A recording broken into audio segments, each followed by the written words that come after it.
오늘날 흥미로운 영상을 만들어 돈을 버는 사람들이 참 많아졌습니다.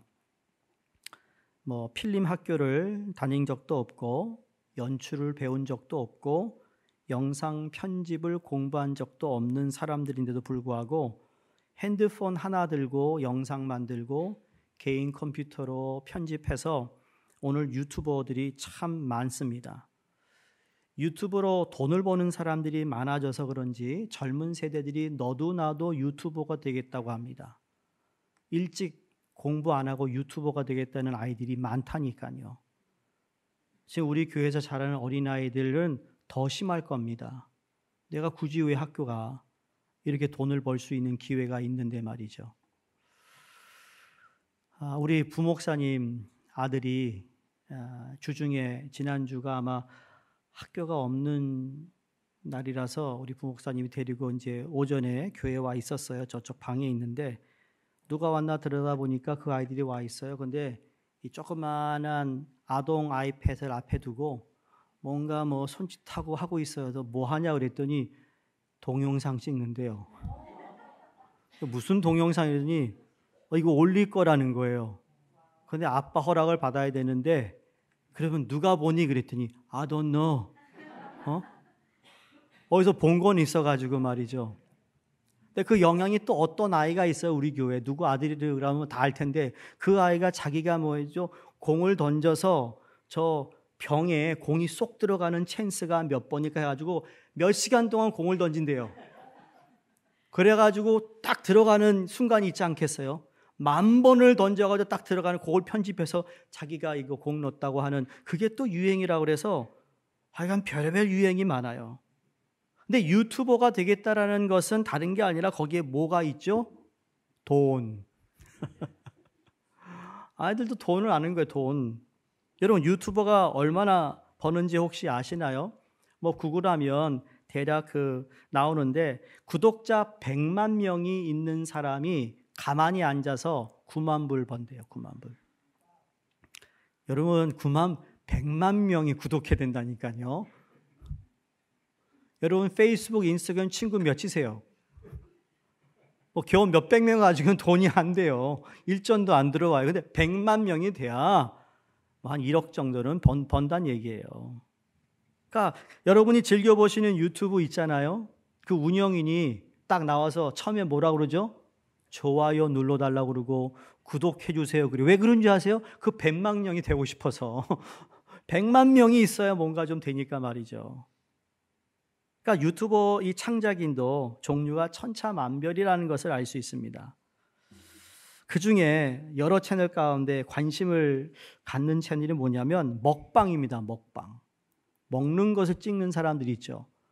야, 어쩌면 그렇게 먹어? 아니 햄버거를 여자가 말이죠 9개를 먹어.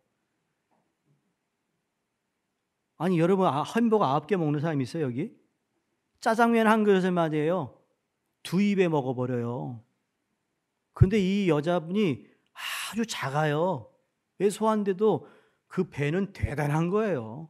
이런 사람을 보고 대단한 사람이라 하는 거겠죠. 근데 이 먹는 방송을 왜 할까? 1인 가정이 많아지면서 혼자 밥 먹는 것이 외롭다 보니까 함께 식사하는 느낌을 갖고 싶어서 먹는 방송을 켜놓고서 밥을 먹는 일로 시작했다라는 이야기가 있습니다. 어느 기사에 이런 글이 있어요.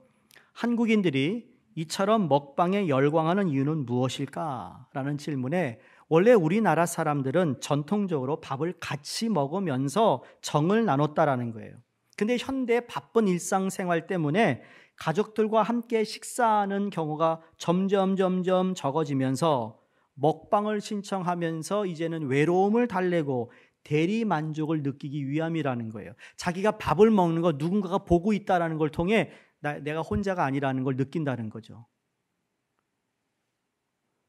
더 참 우리가 공감하는 것이 한국인에게 밥은 사회적 관계를 이어주는 중요한 상징 중에 하나입니다. 여러분, 우리 한국 사람들이 상대방을 만나면 옛날도 그렇고 지금도 그렇고 어른을 만났으면 그렇죠? 이웃 동네 아저씨 만나면 진지 드셨어요? 라는 것이 인사였어요. 여러분 누구 만나면 밥 먹었어? 물어봐요. 이 한국 사람들의 유일한, 이게 세계 어느 나라 사람도요, 만나서 밥 먹었니 묻는 사람 없대요. 여러분, 우리 영어권도 그렇고, 영어권 만나면 그 사람이 밥을 먹었느니 커피를 마시니 I don't care요. How are you? Thank you. Fine. 그러고 가요. 저희 할아버님이 제일 교포니까 일본 가도요, 아침에 인사하면 그냥 Good morning. 예. 오하요 고자이마스. 그러다가 건강합니까? 오겐키 데스까? 그러고 말아요. 밥 먹었다는 거 안 물어봐요. 한국은 물어봐요. 한국인들은 마음에 드는 이성에게 데이트 신청할 때 우리 저녁 한번 먹을까요? 물어요. 미국 사회는 첫 데이트에 밥 먹자는 얘기 안 해요. 그 사람 나하고 뭐가 코드가 맞는지 안 맞는지를 보고 그 다음에 내가 밥을 사도 될 사람인지 아닌지 보고 밥을 사요. 그 말은 이 사람에게 내 돈을 쓸 만한 가치가 있는 사람이냐 아닌가를 보고 사귄다는 얘기예요. 얼마나 계산적이냐. 한국 사람은 처음부터 내 마음에 들면 밥 산다고 그래. 남자들이 그래요. 참 여러분 밥 사준 여자 많죠? 결혼 전에. 괜한 데에 돈 썼어. 그렇죠? 아들 있는 분들 그거 잘 교육시키세요. 엉뚱한 데 밥 사지 말라고. 그 돈 엄마한테 저금해 놓으라고. 그게 꽤 될 겁니다. 또 한국인 뭐죠? 누군가 고마움을 표현할 때 뭐 합니까? 내가 밥 한 번 살게. 친구가 아파서 누워 있으면 뭐 하죠?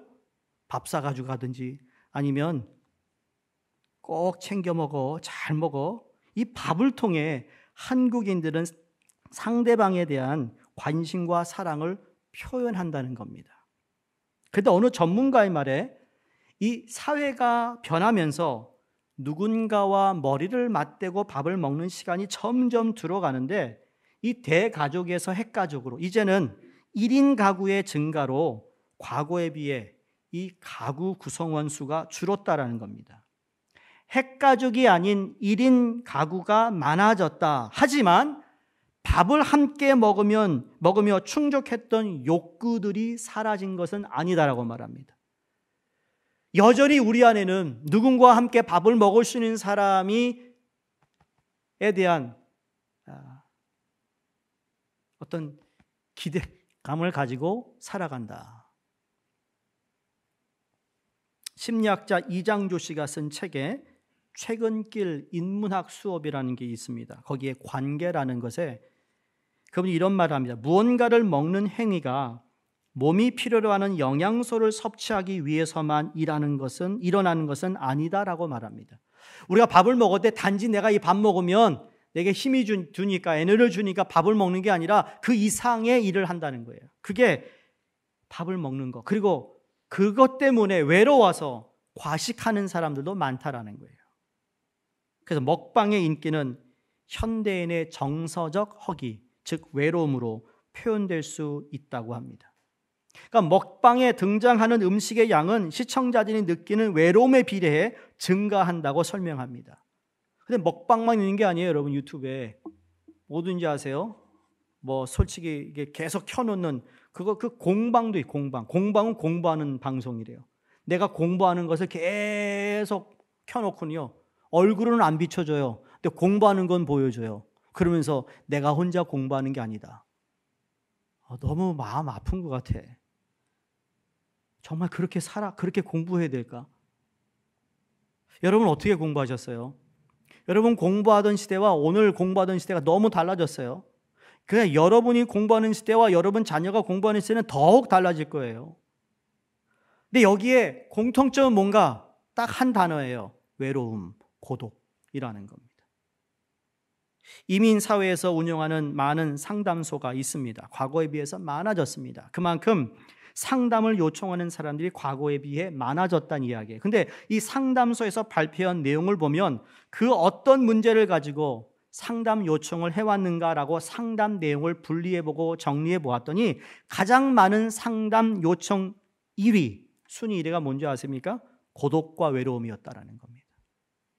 더 놀라운 것은 그 해만 그런 것이 아니라 지난 15년 이상 외로움과 고독의 상담이 1위를 벗어난 적이 없다고 하는 겁니다.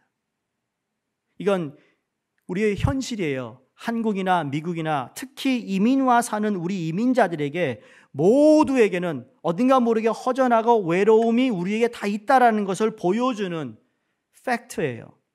사실 코로나19 이후로 사람을 만나지 못하니까 밥을 혼자 먹어야 하는 것, 그렇죠? 아니 코로나 걸리면 방에 딱 가둬놓고 나오지 마. 어? 저도 기억해요. 제가 코로나 한번 걸렸을 때 화장실 가려면 제가 디스인펙션 막 문짝에 막 다 뿌립니다. 그리고 나 가야 돼. 그러면 다 어디로 사라져요. 그럼 내가 화장실 싹 들어가서 딱 씻고 다시 들어오기 전에 뿌리고 들어와 또 뿌리고 마스크 쓰고 밥 갖다 놓고. 여러분 경험하지 않았어요? 집에 코로나 걸린 분들? 그때는 생각 없었어요. 근데 지금 생각하면 참 뭐 같이 살다 같이 죽는다면서 말이야. 이게 뭐야?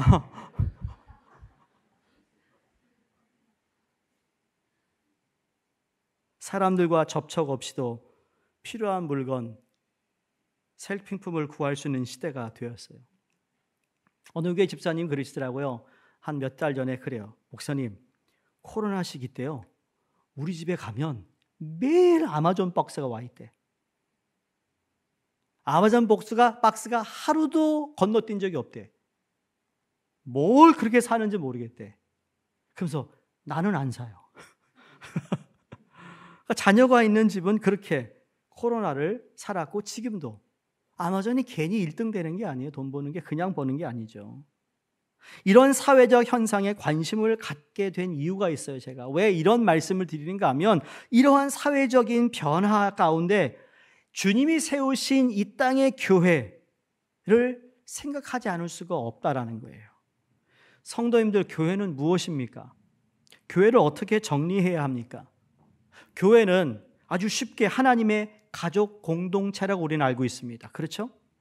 가족들과 식사하면서 오손도손 이야기하고 식사하던 그 모습에서 이제 먹방을 켜놓고 밥을 먹는 오늘의 사회적인 현상에서 가족 공동체의 기능을 그 어느 때보다 회복해야 되는 것이 아닌가라는 생각을 해보는 겁니다.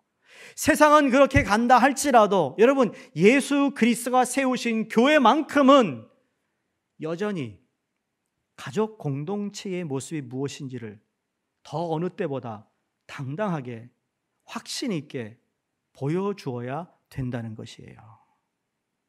삶의 외로움, 고독 또는 염려와 걱정, 그로 인한 불안한 마음이 다 있습니다.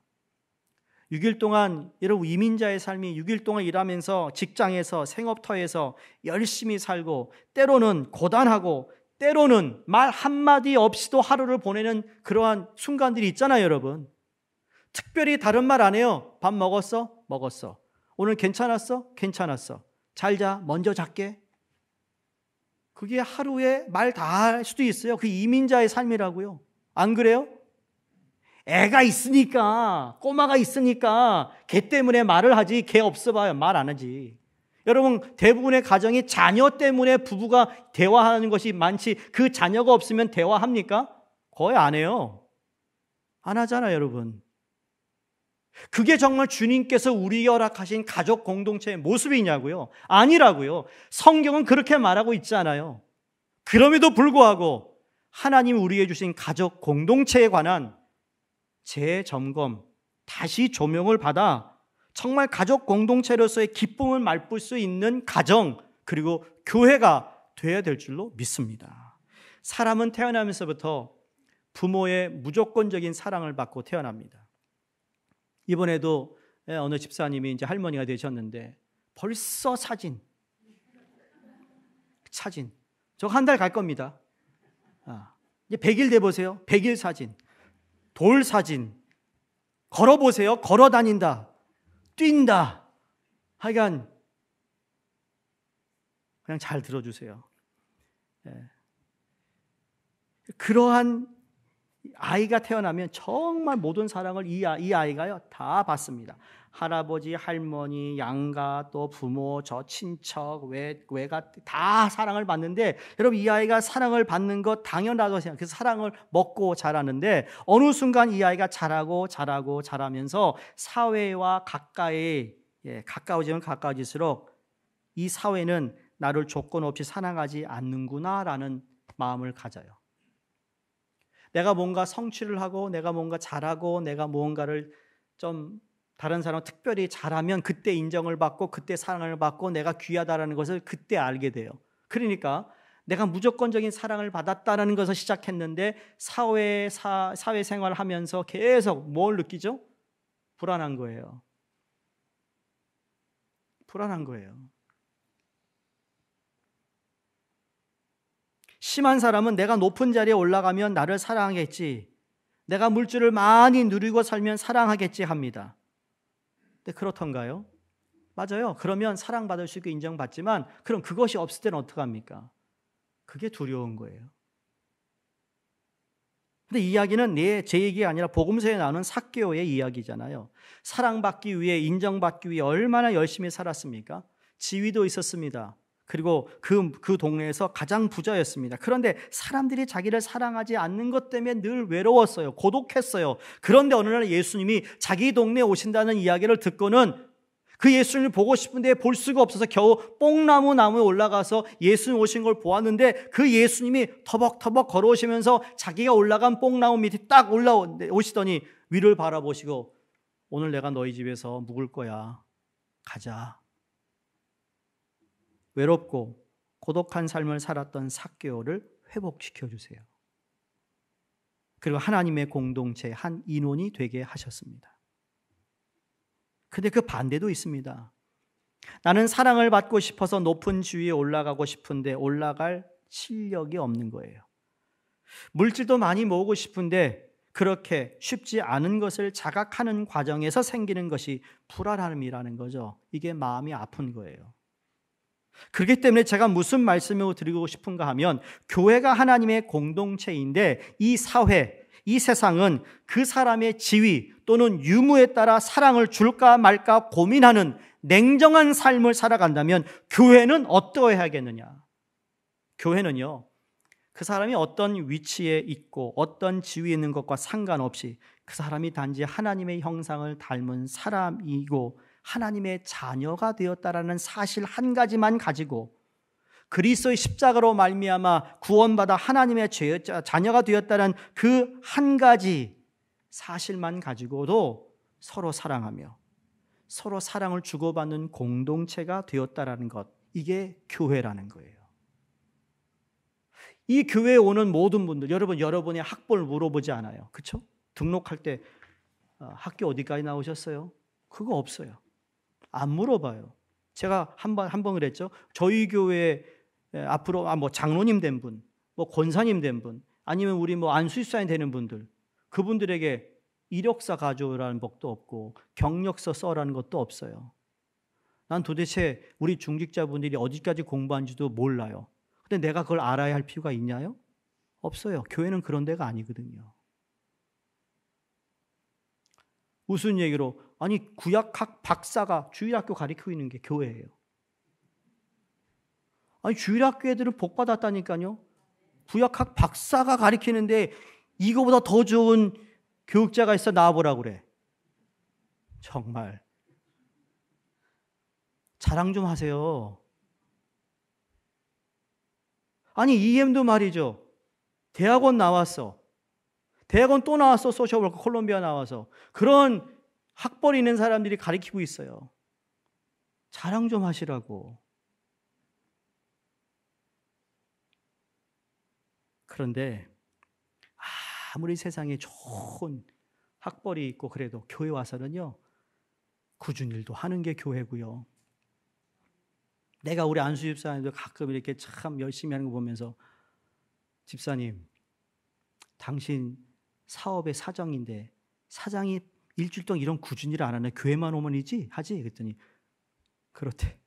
맞아요. 그게 교회예요.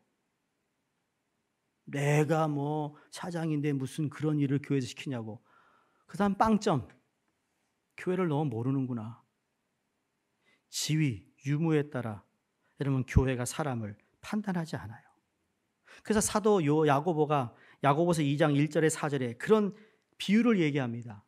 교회 예배당에 화려하게 옷을 입고 뭔가 붓기가 나는 부자인처럼 들어온 사람에게 굽신굽신 거리지 말아라. 반대로 정말 허술하게 옷을 입고 거지같이 입고 교회를 그 예배당에 오는 사람에게 그 사람을 소외감 갖게 하지 말고 똑같이 우리는 예수 그리스도의 보혈로 구원받은 하나님의 백성이라는 것, 하나님의 형상을 닮은 하나님의 자녀라는 그 하나만 가지고도 사랑을 해야 되고 사랑을 주어야 된다는 거예요. 이게 교회다. 그게 교회예요. 지위나 권력에 상관없이 서로서로 섬기고 서로서로 아끼고 서로서로 사랑을 쏟아 부어줄 수 있는 교회가 되기를 간절히 바랍니다. 그런데 오늘 여러분에게 꼭 드리고 싶은 말씀은 그런 큰 우리 공동체를 우리가 잘 이해하고 있어요. 그런데 여러분 만약에 새가 날아야 하는데 한 날개로 하늘 창공을 날아가는 새 보신 적이 있나요? 잠시는 날 겁니다. 저기 계곡에서 뿡 점프해가지고 새가 한 날개로 날긴 날아요. 근데 나는데 점점 어떻게 되죠? 점점 떨어져요. 나중에는 바닥에 푹 떨어질 겁니다. 우리가 공예배는 잘 드려요. 그래 여러분 그 한 날개로 우리가 온전한 신앙생활을 할 수 없다라는 것 이미 여러분들 알고 계실 겁니다. 이미 여러분에게 제가 말씀했어요. 이건 훈련만에 제가 늘 강조하는 내용입니다. 그러면 다른 한 날개는 무슨 날개일까요? 소그룹이에요. 그게 우리 교회에서 하는 목장이에요. 목장의 날개와 하나님께 드리는 공예배의 예배가 함께 날개를 휘둘러야 우리가 이 새가 날아가는 것처럼 교회가 그 두 가지 요소를 그 어느 한 가지를 소홀히 할 수 없습니다. 왜? 소홀히 하는 순간 그 새는 날 수가 없기 때문이에요. 다음 주에 되면 우리 목자 부목자님과 만남을 갖게 되는데 여러분 교회 목자님 부목자님의 섬김과 헌신 그리고 말씀과 사랑의 교제를 통해 아름다운 모습을 볼 때 얼마나 감사한 마음이 있는지 모릅니다. 정말 수고 많으세요. 때로는 저도 주일날 오후가 되면 참 피곤한데 또 목장 모임 한다고 자기 집을 열질 않나. 또 뭐 모임을 가져서 한 2시간 하질 않나. 또 어떤 데는 막 4시간 하지 않나. 대단해. 그런데요. 그 목자나 부목자뿐만 아니라 목원들이 어떻게 하든지 돌아가면서 그 목장 모임 때 자기가 뭔가 대접하고 싶어 해서 뭐 과일을 깎았는지 아니면 직접 음식을 만들어 그날 가지고 와서 함께 나누는 그 모습을 볼 때 이게 참 아름답다라는 거예요. 나 그 목장 들어가고 싶어. 나도 거기 껴주면 안 될까라는 마음이 있어요. 근데 내가 들어가는 순간 다 얼겠죠? 그래서 못 가요.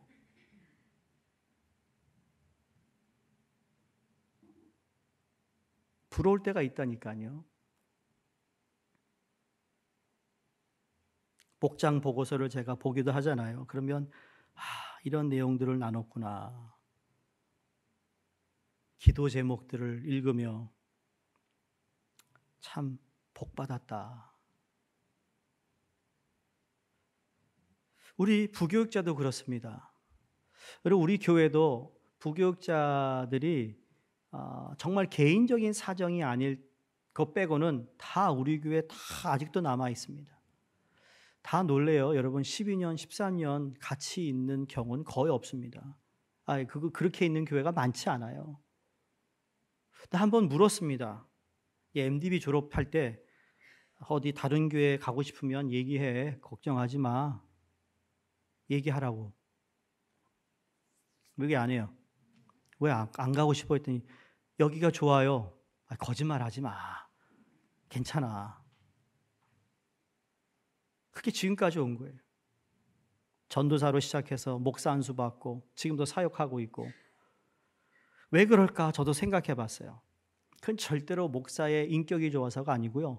우리 교회가 가지고 있는 하나의 어떤 이 구성된 있던 아름다운 모습이 우리 교회 목장에만 있는 것이 아니라 우리 목회자들도 우리가 무슨 목장을 따로 하는 건 아니지만 서로 이야기하고 서로 사역을 하면서 돕고 섬기고 헌신하는 이러한 모습에서 이런 있던 팀을 이루고 있다는 것에 대한 그런 마음이 우리 모두에게 다 있어요. 정말 그런 것 같아요. 그래서 우리 교회가 여건이 안 돼서 그렇지 우리 교회 와서 봉사하고 싶고 사역하고 싶은 교육자들이 많다는 이야기를 제가 들어요. 그러니까 남 목사님도 복 받은 거거든요. 나중에 물어보세요. 딴 얘기하면 저한테 얘기해 주시고. 제가 복 받았고 여러분이 복 받은 거예요. 교육자가 자주 바뀌면 여러분 그거 힘들어요. 그것처럼 어려움이 없어요. 1년에 한 번씩, 2년에 한 번. 어느 교회는 부목사는 3년 이상 안 간다. 3년마다 바꾸는 교회도 있어요. 그거 왜 그럴까? 3년 이상 오래 가면 교인들하고 친해져가지고 교인 데리고 개척할까 봐 두려워서 안 한대요.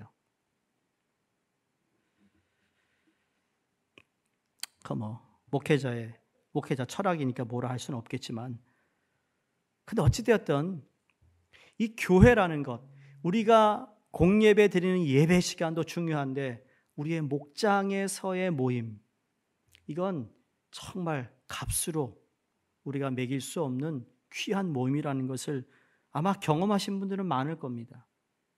여러분, 어려운 코로나19 때 난생해보지 않은 주무를 통해 목장 모임을 했던 것, 여러분 너무 어려웠지만 잘했다고 생각합니다. 이 교회가 리오픈되면서 대면 예배를 시작한 후에 뉴 노멀에 관한 책에 많은 저자들이 동일하게 교회의 중요성을 얘기할 때마다 소그룹, 우리 교회로 말하면 목장이라는 것이 얼마나 중요한지 다 이제 그렇게 해야 되고, 그걸 하지 않은 교회들은 어려움을 겪었다는 것을 이야기합니다. 맞아요. 외롭고 힘들고 아플 때 목장에 목원들이 위로해주고 기도해주고 작게나마 음식을 만들어 나누어 먹고, 그러한 섬김과 사랑으로 하나님의 가족 공동체가 무엇인가를 깨닫게 되었다라는 거예요. 여러분 아픈데 누가 정말 힘내라고 밥을 직접 만들어서, 식사를 만들어서 갖다 주는 친구가 도대체 몇이나 있습니까? 근데 교회에서 목장은 관심을 가져줍니다. 예수님께서 사역하셨을 때 사역의 방침도 마찬가지예요. 예수님이 전 인류를 위해 이 땅에 오셨어요. 그리고 십자가에서 죽으셨어요. 근데 주님의 3년간의 공생애를 보면 전 인류를 상대하지 않았어요. 예수님은 그 당시 안목으로 볼 때 정말 부실한 12명을 뽑아가지고 12명과 더불어 소그룹을 통하여 그 제자들이 온 세상에 영향력이 있는 사람이 되도록 그들과 함께 하시고 그들을 가르쳤고 그들과 나누었고 그들을 키우셔서 예수님이 부활하셔 승천하신 후에도 그 역할을 하라고 주님이 12제자와 함께 공생애를 지냈어요. 초대교회 마찬가지로 초대교회 출발은 가정교회 단위로 적게 모이는 소그룹이었습니다. 이런 맥락에서 저희 교회가 하나님의 가족 공동체로서의 기능을 회복하기 위해서는 여러분 소그룹, 목장이 살아야 합니다. 이미 목장에서 기쁨을 누리시는 분들은 더 많은 기쁨을 누리시기를 바라고, 수종교회 성도라면 목장에 참여하지 않은 분들, 여러분 성령께서 그 마음에 목장에 가고자 하는 선한 마음을 주시기를 간절히 바랍니다. 최근에 다른 교단에 계신 목사님을 만나 식사할 기회가 있었어요. 그분이 속한 교단에서는 이분은 어른이세요.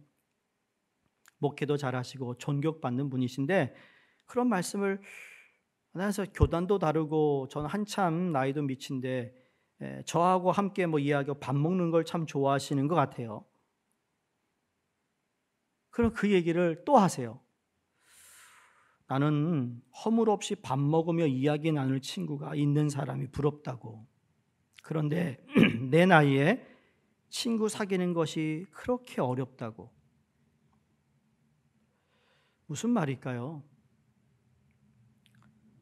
다 알아요. 함께 밥을 먹고 함께 내 허물을 덮어주며 그냥 정말 마음 터놓고 얘기할 사람이 필요하다라는 거. 근데 나이가 들어갈수록 그런 친구를 사귀기가 더 어렵다라는 거예요.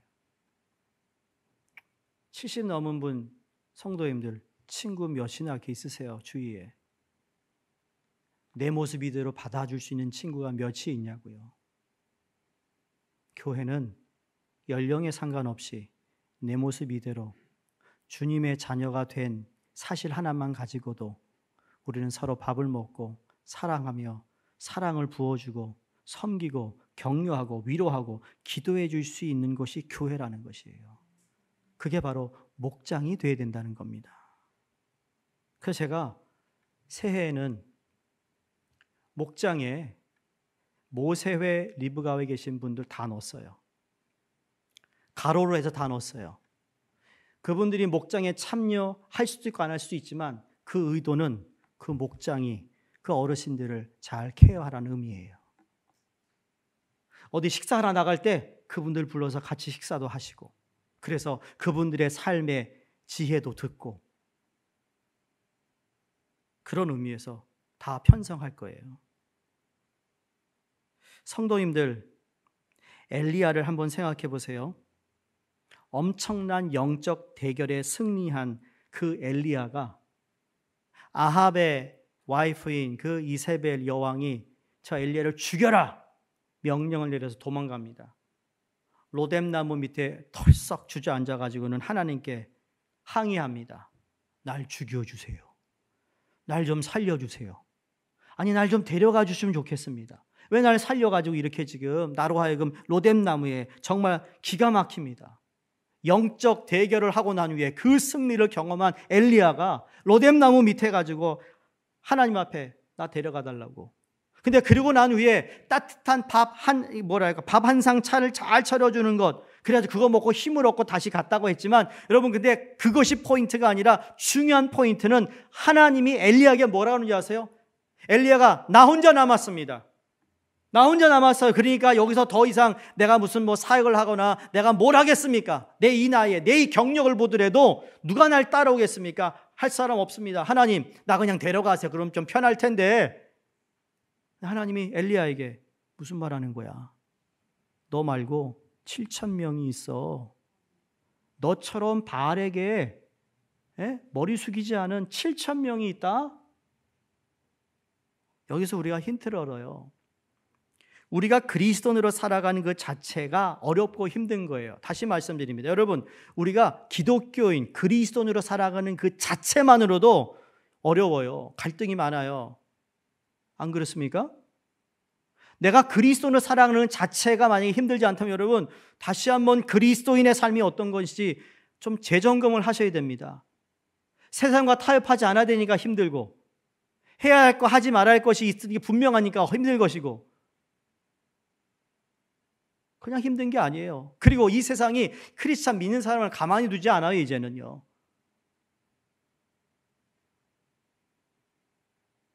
온 주위를 둘러보면 모두가 하나님을 배교하는 것 같고 온 세상이 하나님을 대적하는 것 같은 이런 절망 가운데 있는 것을 느낄 때가 많잖아요. 여러분 그 마음 어떻게 다스리고 어떻게 푸십니까? 하나님의 자녀가 되었고 구원받은 하나님의 백성임에도 불구하고 여전히 세상적인 방법으로 풀고 계십니까? 그거 그만하셔야 돼요. 세상적인 방법으로 여러분 그건 잠시 풀어지죠. 그러나 근본적인 건 풀어지지 않는다는 거 알지 않습니까? 거기에 시간 낭비해, 돈 낭비해, 남는 게 뭡니까?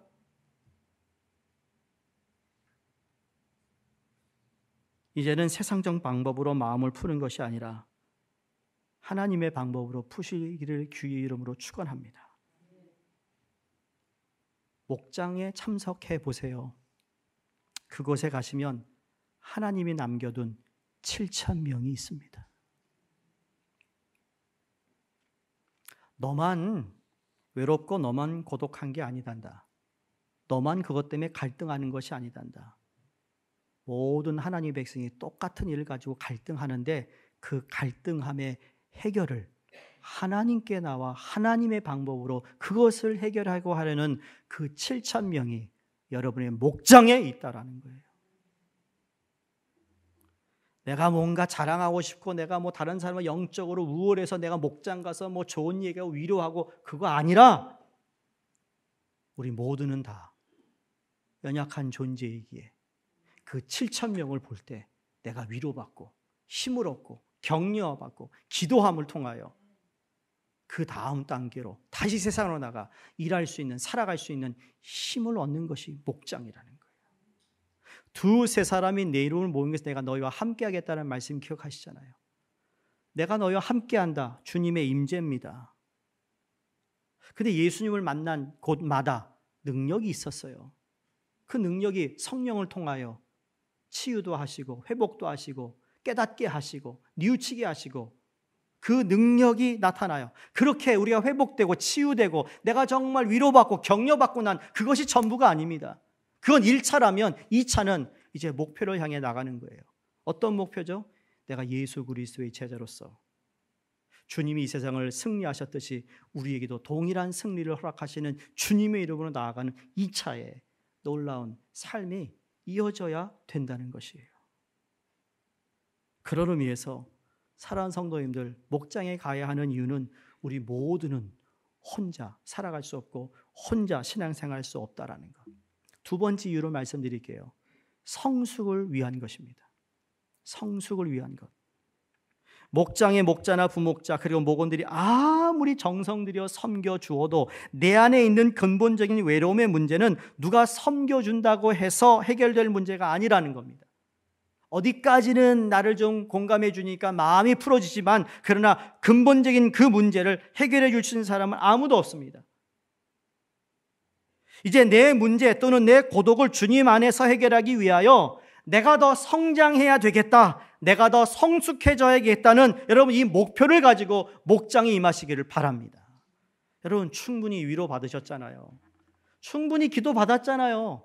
성숙은요, 그 위로받고 그 격려받고 그 기도받고 내가 정말 회복된 사람이 이제 나도 누군가를 위해 기도해야겠고 누군가에게 격려를 해야 되겠고 누구에게 힘이 되어주는 사람이 되야겠다는 그 성숙, 성장을 목표하셔야 된다는 거예요.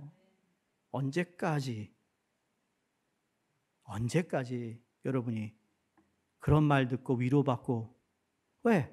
그 위로 한번 받으면 기분은 좋죠. 근데 그것이 일주일에 큰 힘이 되더라는 거예요. 근본적인 문제를 해결하던가요? 그렇지 않아요. 그렇지 않아요. 지금은 고인이지만 오카노 목사님이 쓴 책 길에 이런 말이 있습니다. 소그룹은 사람들의 태도와 가치관과 성격의 새로운 변화를 일으키는 중요한 역할을 한다.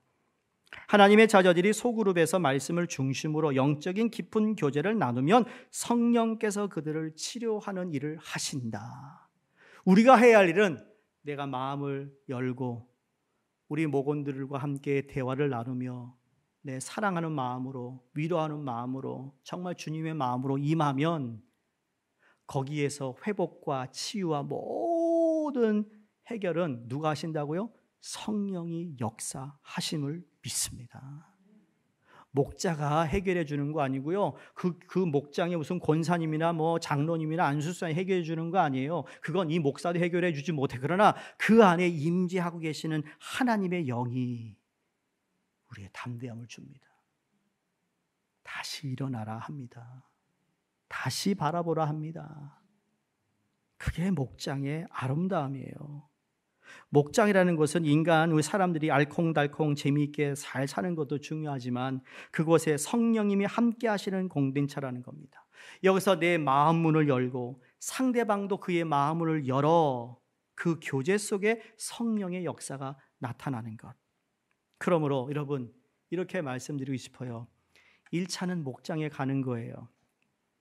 2차는 목은 모두 마음을 열어 주님이 이 가운데 계시다는 것을 믿고 그분의 임재함을 통해 능력이 이곳에 항상 우리와 함께한다는 걸 믿어 그 다음의 단계를 이어갈 수 있는 성령의 역사하심을 기대하는 거라는 거예요. 구약의 출애굽기를 영어로 엑소더스라고 합니다. 그 의미는 아시죠? 애굽에서 노예로 살다가 이제 출애굽해요. 그걸 엑싯한 거죠. 엑소더스. 그러니까 애굽을 홍해를 건너 광야로 갔어요. 그런데 이스라엘 백성의 목적지는 광야가 아니었어요. 어디죠? 가나안 땅이에요. 광야로 가는 것이 1차 엑소더스라면 2차 엑소더스는 뭘까요? 광야에서 요단강을 건너 가나안 땅으로 들어가는 것이 2차 엑소더스라고요. 근데 우리의 신앙생활을 보면 항상 1차가 있고 2차가 있어요. 쉽게 말씀드리면 이런 겁니다. 내가 예수 그리스도를 믿어서 구원받았어요. 그게 첫 엑소더스예요. 죄의 노예였다가 이제 하나님의 자녀가 되는 첫 엑소더스죠. 근데 두 번째 엑소더스가 있다고 생각하는 게 뭔가 하면 이제 내가 그리스도인이 되었으니 그리스도인이 되는 것이 1차라면 이제 2차는 그리스도인다워져야 되는 것이 2차인 거예요. 우리의 신앙생활을 제가 이렇게 묵상하면서 그렇구나. 모든 것이 하나님께서 우리를 건져주셨는데 건져줘서 거기서 사는 것이 목표가 아닌 거였어요. 거기서 우리는 그 다음 목표를 허락하시는 하나님의 그 발자취를 따라 나아가야 되는데 주로 우리는 구원받은 것, 죄사함 받은 것, 내가 격려받은 것, 위로받은 것, 기도응답 받은 것 거기에 1차에 머물고 있다라는 거예요. 기도응답을 받았으면 받은 거에 대한 성숙의 2차 단계로 넘어가야 되는데 내가 위로를 받았으면 2차는 내가 누군가에게 위로하는 사람이 돼야 되는데 내가 격려를 받아 회복이 되었다면 나도 누군가를 회복해주는 사람이 되야겠다는 2차로 넘어가지 않는 우리의 문제점이 있다는 거죠. 성도님들, 그리스도인이 되는 건 쉬워요. 왜? 예수 그리스도가 우리에게 무조건 베풀어 주신 은혜입니다. 공짜예요. 그런데 그리스도인다워지는 건 어려워요. 근데 그걸 포기할 수가 없는 거예요. 남편이 되는 것 쉬워요. 나이가 차가지고 결혼하면 남편이라고 불러요. 근데 남편다워지는 건 어려운 거예요. 여자 성도님들, 그게 불만이 아닌가요? 남자 성도도 불만이 있어요. 여러분만 불만이 있는 건 아니에요. 아버지 되는 것 쉬워요. 결혼해서 아이 나면 무조건 아빠가 돼요. 근데 아빠다워지는 건 어려운 거예요. 안 그렇습니까? 부모 되기 쉬워요. 부모다워지는 것이 어려운 거예요. 노아가 홍수를 앞두고 방주로 들어가는데 이것이 1차 엑소더스라고 말한다면 노아가 방주에 있는 것이 목표가 아니잖아요. 방주에서 나오는 2차 엑소더스가 필요했던 것처럼 저희가 교회 오픈을 해서 예배를 드리고 있는 거 이게 저는 1차 엑소더스라고 생각해요. 코로나에서 빠져나왔어요. 2024년부터는 2차 엑소더스를 우리가 경험해야 된다고 전 믿어요. 2차 엑소더스. 사랑하는 우리 수종교회 성도님들, 우리 2차 엑소더스를 위해 함께 달려갈 수 있기를 간절히 바랍니다. 우리의 꿈, 우리의 소망과 기대는 2차 엑소더스를 해야 되는 거예요. 근데 교회로서 공동체로서 2차 엑소더스 필요하지만 여러분의 개인의 삶에 12월 이제 연말이 되는데 여러분 1차 엑소더스에서 머무지 마시고 그 다음 2차 엑소더스로 갈 수 있는 여러분의 결단과 헌신이 있기를 간절히 바랍니다. 오늘 본문에 보시면 우리가 다 하나님의 아들을 믿는 것과 아는 일에 하나가 돼요. 이게 첫 번째예요. 두 번째, 온전한 사람을 이루어. 두 번째, 다음에 그리스도의 장성한 분량에 충만하기까지 이르리니. 이게 세 가지입니다. 이게 개인에게 얘기한 것이 아니라 에베소 교회 성도들에게 너희들이 하나님을 믿고 아는 일에 하나가 되어라. 여러분 그걸 어디서 우리가 경험합니까? 예배에서도 우리가 경험하겠지만 여러분 목장에서 내가 아는 하나님을 저 사람도 고백하고 있구나. 내가 몰랐던 하나님을 내가 알게 되었구나. 그러면서 하나가 되는 거예요. 아멘입니까? 그걸 통하여 서로 도전이 되고 서로 철이 천을 깎아내듯이 온전한 사람을 이루는 목장이 될 때, 여러분 그때 그리스도의 장성한 분량이 그 안에서 성령의 역사로 점점 세워지고 성숙해진다고 믿습니다. 그런데 이게 안 되잖아요. 14절에 문제가 나타나요. 뭐라고 그러죠? 이제부터 어린아이가 되지 아니하여 사람의 속임수와 간사한 유혹에 빠져 온갖 교훈의 풍조에 밀려 요동하지 않게 함이라. 무슨 말입니까? 만약에 이렇게 너희들이 이런 목장 모임 소그룹을 통하여 너희가 하나가 되고 온전한 사람이 되고 그리스도의 장성한 분량에까지 충만해지지 아니져야 되는데, 이유가 뭐냐? 이 세상에는 여전히 사람의 속임수와 간사한 유혹에 빠져 온갖 교훈의 풍조에 밀려다니는 사람이 있어요. 그 사람이 어디다가 있어요? 누굽니까? 어린아이라. 어린아이. 교회를 10년 다녀, 20년 다녔어. 37년째인데 30년을 다녔는데도 여전히 어린아이의 모습으로 있다면 당연히 그 어린아이는 세상 풍조에 흘러다니고 있어요. 여전히 간사한 교훈에 움직이고 있어요. 그러한 분이 한 분도 없기를 바랍니다. 여러분이 싫고 안 좋고가 아니에요. 이건 성경이 말씀하시는 팩트예요.